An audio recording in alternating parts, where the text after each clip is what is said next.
Mga ka-listeners, mag-ingat kayo dahil ang kabanatang ito ay may dalang matinding sunog, isang digmaan ng karangalan, selos at tadhana. Hindi na natin patatagalin pa at simulan na natin. Christine POV. Pero kinabukasan, napamura ko nang sabay-sabay akong gisingin ng sakit sa ulo, sakit ng katawan at sakit na hapdi sa pagitan ng mga hita ko. Napabalikwas ako ng bangon. Napatingin ako sa ilalim ng kumot para silipin ang sarili ko. Nakahubad ako. As in, totally naked. Napasapo ako sa noo. Oh my God, Christine. Hindi pa naginip ang buong nangyari kagabi. Kung hindi totoo. Napatingin ako sa kama. Gusot ang bedsheet. Napatingin ako sa pader. That damn wall. Diyan niya ako sinandal kagabi. Binuhat at nilunod sa halik. Diyan ko muling sinukumpuri ko ng buong buo kagabi at hindi lang yun ang daming naganap. Hype ka DJ, bulong ko sa kawalan. Sinamantala mong kalasingan ko, dapat galit ako. Bakit ko binuka mga hita ko? Lord, bakit? Kulang na lang sumigaw ako sa inis. Muli akong napahiga kasi alam ko na hindi niya ako pinilit. Hindi niya ako sinamantala. Ako ang hayok kagabi. Ako ang humiling. Ako ang bumuka ka. May pa, don't stop pa akong nalalaman. Napapikit ako at pinagbagsakan ng una ng mukha ko. Nakakahiya ka, Christine. Dapat galit ka. Dapat pinanindigan mo. Hindi ka dapat natutunaw sa haplos ng hayop na yun. Hindi ka dapat kumandong. Hindi ka dapat nagpapatong. Pero imbis na mainis, napangiti ako ng bahagya. Lalo na mapansin ko ang mga bulaklak na nakakalat sa paligid ng kwarto as in bouquet level sa dami. Para ko nasa loob ng flower shop. Rose, tulips, lilies at may sticky note pa sa side table. Sorry for everything but I don't regret last night. Ang pogi mong asawa nakatatlong rounds kagabi. Napataas ang kilay ko. Ang kapal ng muka. Sorry pero hindi nagsisisi. At 3 rounds talaga? 3 ba talaga? Hindi na yun mauulit. Marin kong sabi sa sarili habang pinupunasan ng luha ng katawan ko. Luha ng kasalanan. Galit pa ako, DJ. Huwag kang mag-assume. Nasabik lang ako sa kama. Pero habang nakahiga ako ulit at sinasapo ang katawan kong tila binugbog ng sarap, Lord, ang sarap nga kasi talaga kagabi. Narinig kong pagsipol-sipol bago pa man bumukas ang pinto. Hindi ko pa siya nakikita pero nalilisik na kagad ang mga mata ko sa galit. Kung pwedeng pasusukan ng ilong sa galit, baka ngayon pa lang lumiliyab na ako. Bumangon ako at sumandal sa headboard habang mariing pinipisil ang kumot na nakatakip sa katawan ko. I'm still naked underneath. Great, para akong ginisa kagabi. And now, here comes the chef. At ayun na nga, pumasok ang hinayupak. May dalang breakfast tray with a smug smile plastered across his stupidly handsome face. Akala mo nanalo sa sabong eh. Good morning, my lovely wife. Bati niya't parang walang kasananan. Walang hiya ka, mapagsamantala ka. Alam mong lasing ako kagabi. Sagot ko ng pabalang. Hindi na nagpaligoy-ligoy pa pero hindi siya nagpatinag. Kumakbang papalapit at kalma niya lang na nilapag ang tray sa side table. Tapos sumarap sa akin. Nakangisi pa rin ang gago. Gusto kong sampalin yung mukha niya sa ngiting nakikita ko sa labi. Mapang-asar eh. Excuse me wife, ani habang kunwaring tinatapik ang dibdib niya. Ikaw kaya ang nanamantala sa kahinaan ko. Inubos mong lakas ko kagabi. Napamaang ako. What? He maliciously grinned. Don't stop, just kiss me. Di ba yan ang sabi mo kagabi? Inulit ko lang for clarity at baka nagka-amnesia ka. Dagdag niyang nakangisi pa rin habang ginagaya pa yung paungol-ungol kong tono. Grabe ka wife, napakahina ako sa tukso kapag ikaw ang kaharap ko. Kaya nadala ako kagabi. Nagtawid pa siya ng isang pa-cute na kindat sabay upo sa dulo ng kama. Ako pa, tatanggi. Sobrang wild mo kagabi. Sarap na sarap ka, hindi ba? Ungol ka ng ungol. Pang concert. Pangbubos ka pa niya, talagang inuubos niyang pasensya ko. Napapikit ako sa inis. Wala akong pakialam kung may laman pang tray. Ang una kong nakita ay ang vase katabi ng lampshade. Kinuha ko yun at walang paalam na binato sa direksyon niya. Mabilis siyang nakailag at halatang sanay sa ganitong batuhan. Wife, bubok ng sugat ko. Reklamo niya. Hawak ang tagiliran niya kahit wala namang tinamaan. Wala akong pakialam. I snap. Kagabi hindi mo inintindi yung sugat mo. Tapos ngayon nagrereklamo ka? Pero bago ko pa maidugtong ang litanya ko, sabi naman ng sumingit. Iba kagabi wife, worth it kahit bumuka, basta naka 3 rounds. At talagang nang aasar pa. Halos masirang dibdib ko sa galit at pagkapahiya. Pakiramdam ko, pulang-pulang pisngi ko sa kahiyan. Kinuha kong maliit na unan at binato ulit siya. Tinawanan niya lang ako. Ang kapal talaga ng muka. Ano ba? Akala ko okay na tayo, sabi niya habang pasimpleng nilapit ang tray. Nalawain na kita. 3 beses pa nga eh. At 3 beses kitang nasabigan. Stop talking, mariin kong sabi. Napapikit siya sa hiya, pero ngisi-ngisi lang siya. Pero hindi pa rin tayo, okay? Ang hirap mong spillingin, wife. Tumingin siya sa akin at seryosong seryoso na, kahit na may ngiti pa rin sa sulok ng labi niya. Tanggapin mo na lang. Mahal kita, Christine. Masakit man lahat na nangyari, pero gusto kong buuin ulit yung tayo. Simula kagabi gusto kong maging totoo lahat. Napatingin ako sa tray. May bacon, egg, garlic rice at hot choco. Alam niya talaga yung weakness ko. Nakaramdam tuloy ako ng gutom. Peace offering yan, dagdag niya. Pwede rin kitang subuan at pwede rin kitang damitan. Pumili ka lang. Pero gusto ko both. Napapikit ako, huminga ng malalim. Buisit ka DJ. Pero imbis na magsalita, umusog ako ng bahagya sa kama. Tumango ako ng halos hindi halata. Okay, subuan mo ko. Pero kapag patuloy mo akong aasarin, babatuhin kita ulit.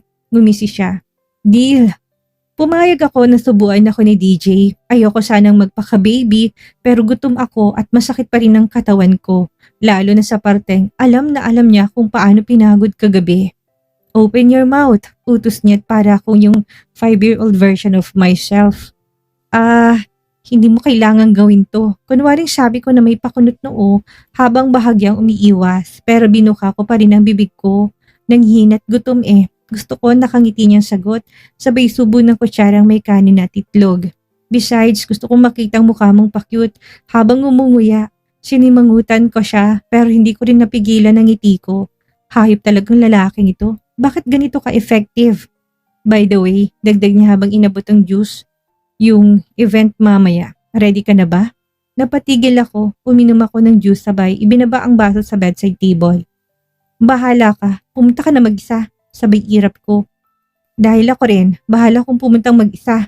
Tumahimik siya saglit, just nodded, walang reklamo at parang sinasabi ng katahimikan niya na, okay, kung ito ang gusto ko.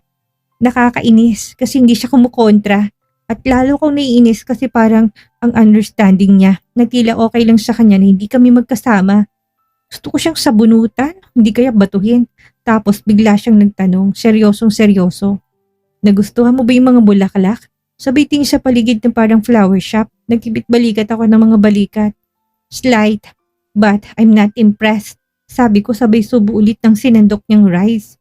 But deep inside of me, pucha DJ, stop trying or maybe don't, dahil patay na patay ako sa'yo.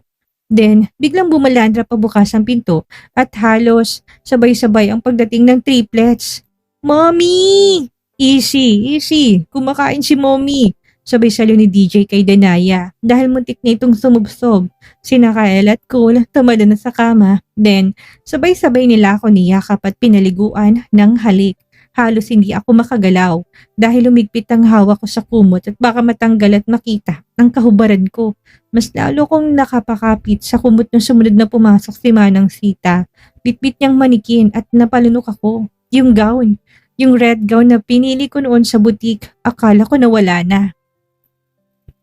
Pero nandito ngayon sa harapan ko, stunning, red, fierce gown. Walang kasing ganda na parang sinadya para lang sa akin. Bagay na bagay sa'yo yan, sabi ni DJ. Proud na proud husband, lumingon ako. Gusto ko siyang ngitian pero mas pinili kong pupikit na saglit at umirap. Naman, pagmamalaki kong sagot.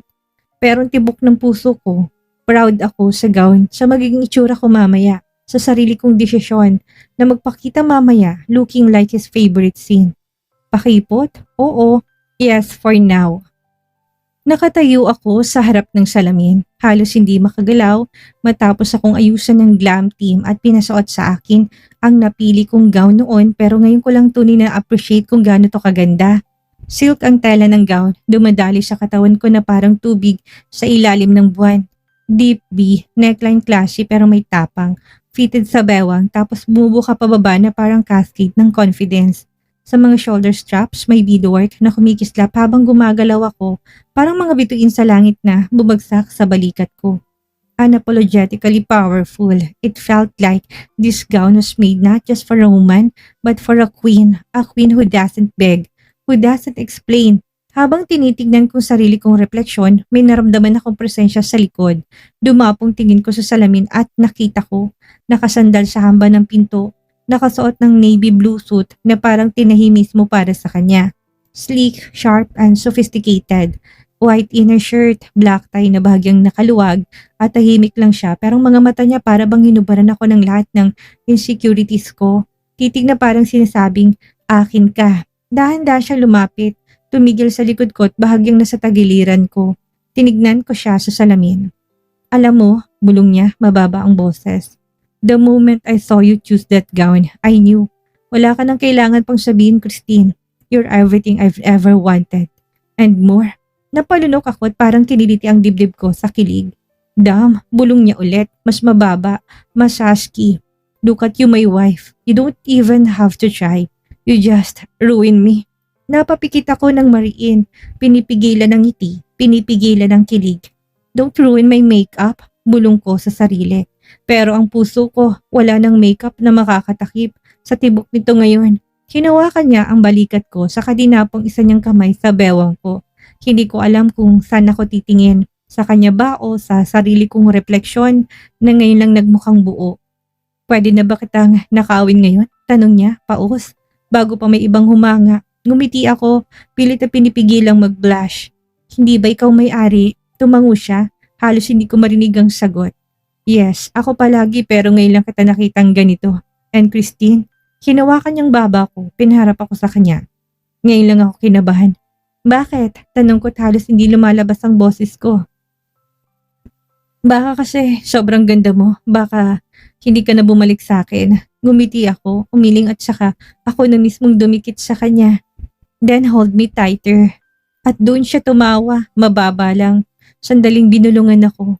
Tara na, baka may ibang makakita pa at pag nangyari yun, baka hindi ko na mapigilang makipagsuntukan. At sa kanya ako inakbayan. Hindi lang paakbay at para akong kinulong sa sarili niyang mundo.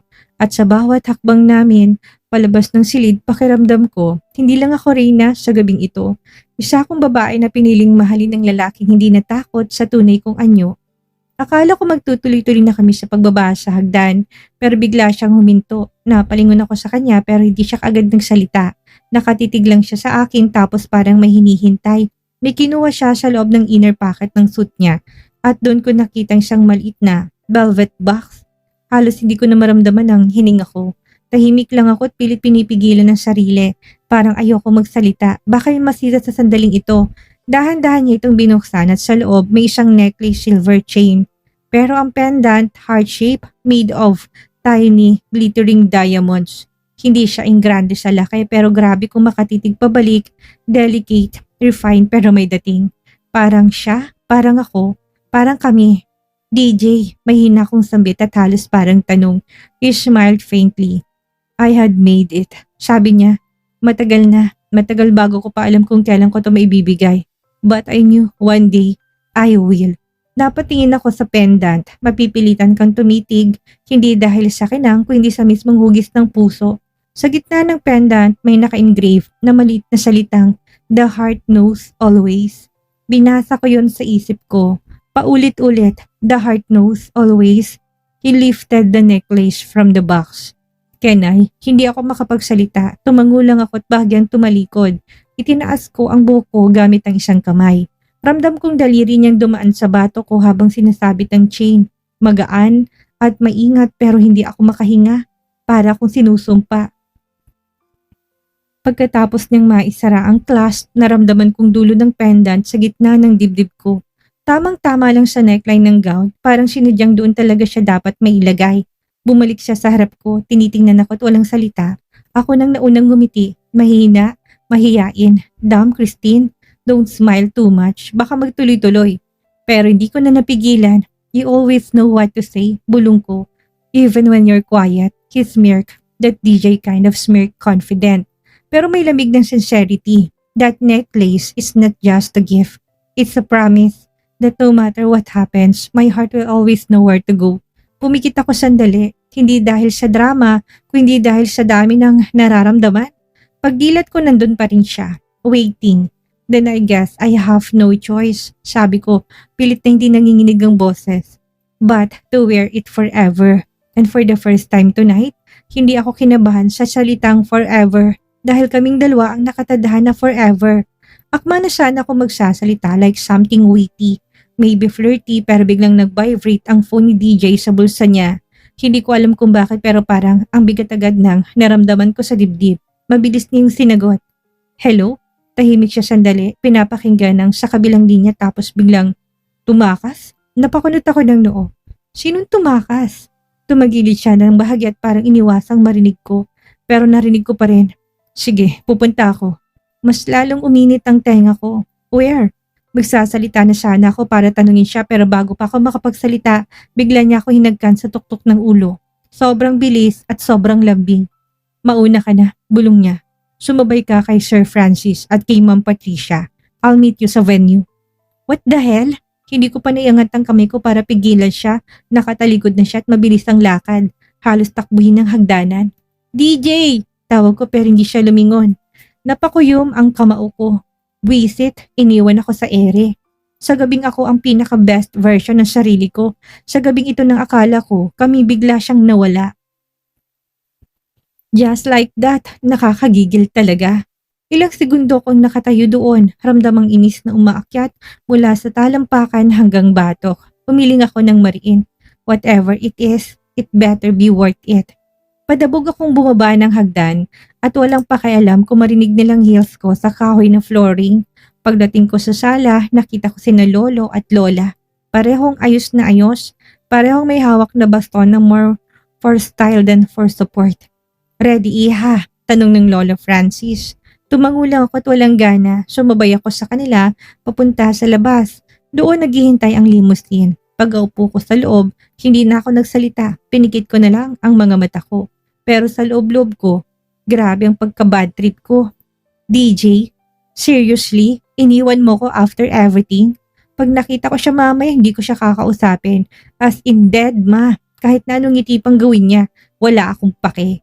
Hindi ako bibigay. Not tonight, not when he made me feel like I wasn't worth explaining to. Makalipas ang mahigit 1 oras na biyahe, naramdaman ko na unti-unting paghinto ng sasakyan. Sumilip ako sa labas ng tinted window. Nakarating na kami sa venue. Isang malaking glass pavilion nakatayo sa edge ng ridge, overlooking Taal Volcano kahit na gabi na.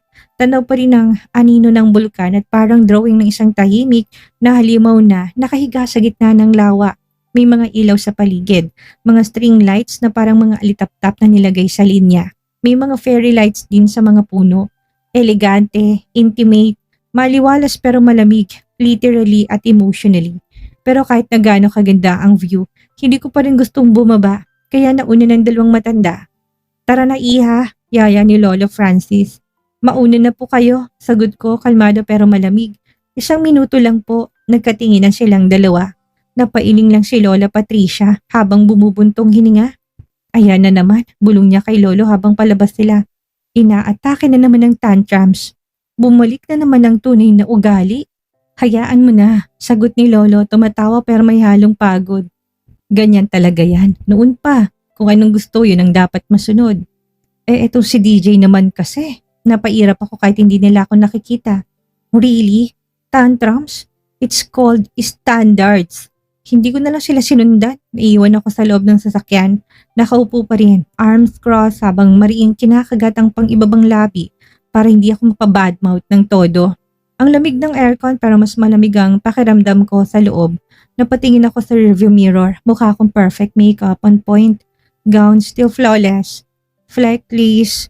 Shining exactly where it should. Pero sa loob, I was foaming. So what kung may emergency siya? Hindi mo lang nagpaalam ng maayos? Hindi mo lang nag-explain? Umalis na lang. At hindi ko maintindihan bakit parang ako pa may kasalanan ngayon. Bakit parang ako pa yung overacting? I sighed loudly. Tapos siniklot kong clutch bag ko at pinsilang pendant na suot ko. The heart knows, always. Well, right now this heart is offended. Napatawid ako ng upo nang makita ko siya. Lumabas siya mula sa entrance ng pavilion. Ang gwapo niya sa suot niya at parang kasalanan ko hindi siya tititigan. Perfect fit, hands in his pockets, shoulders relaxed, pero ang lakad niya, confident, grounded, like he owns the whole damn view behind him. Taal volcano in the distance, ang mga ilaw sa paligid ng gigit ng romantic mood, pero ang atensyon ko nasa kanya lang. Napakagat ako sa labi, pilit pinipigil ang ngiti at least he came. Tumingin siya sa wristwatch niya, may hinahanap o may inaabangan. Ako ba yon? Binuksan ko ng pinto ng sasakyan. Ready na sanang bumaba pero just in time, may humarang na sasakyan sa harapan ni DJ. Parang may timing pa talaga. Napatigil ako. Seriously? Naghintay ako ng mga ilang segundo tapos bumukas ang pinto ng sasakyan sa harap ni DJ. At sa ilang segundong yon, naramdaman kong unti-unting naglalahong ngiti. Si Marilu. Lumabas sa parang beauty queen, suot ang gown na dapat ay sa akin. May gown, yung pinilit pinagawa para sa akin at eto siya ngayon, suot yun na parang siyang may-ari ng spotlight. Bumagay? Maybe, pero hindi kasing ganda ng sa akin. Walang dating, walang presence, walang class. Parang may sumiklab na apoy sa loob ng dibdib ko nang walang kahirap-hirap ay kinawit ni Marilu ang braso niya kay DJ. At ang asawa ko, mas lumapad pang ngiti. Oh wow, talaga lang ha, DJ. Napakuyom ako ng kamao, the nerve. Hindi pwedeng ako ang matatalo. Not tonight. I smoothed down my gown, inayos ang pendant ko at dumiretso ang likod ko habang nakaupo. Hindi si Marilu ang bida, kung hindi ako. Si Christine Maries Velasco. At sa oras na pumasok ako sa venue, I swear, mapapalingon lahat. Lahat kasama ng hinayupak kong asawa. Sa gitna na nagbabagang selos at ng tapatan sa Tagaytay, may isang napakahalagang aral na iniwan sa atin ng kabanatang ito. Ang tunay na halaga ng isang reyna ay hindi nasusukat sa kung sinong nakakapit sa braso ng kanyang hari sa harap ng madla, kundi sa kanyang sariling ningning at dignidad na hindi kayang tularan o manakaw ng sinumang manggagaya. Ipinakita sa atin ni Christina kahit suotin pa ni Marilong kanyang gown, ang class, ang aura at ang karangalan ay hindi kailanman mabibili ng ahas. Ang kwintas na suot niya isang paalala na ang puso'y laging nakakaalam kung sinong tunay na nagmamay-ari ng trono. Kung iniisip ni DJ at Marilu na magtatapak-tapakan nila ang pride ng isang Velasco, nagkakamali sila ng binangga. Ano ang gagawin ng ating legal wife sa oras na humakbang siya papasok sa glass pavilion? Magwawala ba siya o gagamitan niya ito ng malamig at nakakamatay na talas ng pagiging isang tunay na reyna? Ano ang totoong dahilan sa likod ng mga ngiti ni DJ? At ano ang naghihintay kay Marilu kapag nalaman niyang hindi siyang bida sa gabing ito? Huwag bibitiw sa susunod na mas pumuputok, mas nakakagigil at mas madramang kabanata. Mga ka-listeners, maraming salamat sa inyong walang sawang pagsubaybay dito sa ating channel. Ako ang inyong narrator. Sa bawat emosyon, si Miss Maria na nagpapaalala na ang tunay na ganda ay may kasamang bagsik kapag ang karangalan na ang niyuyurakan. Mag-ingat kayo palagi at hanggang sa muli.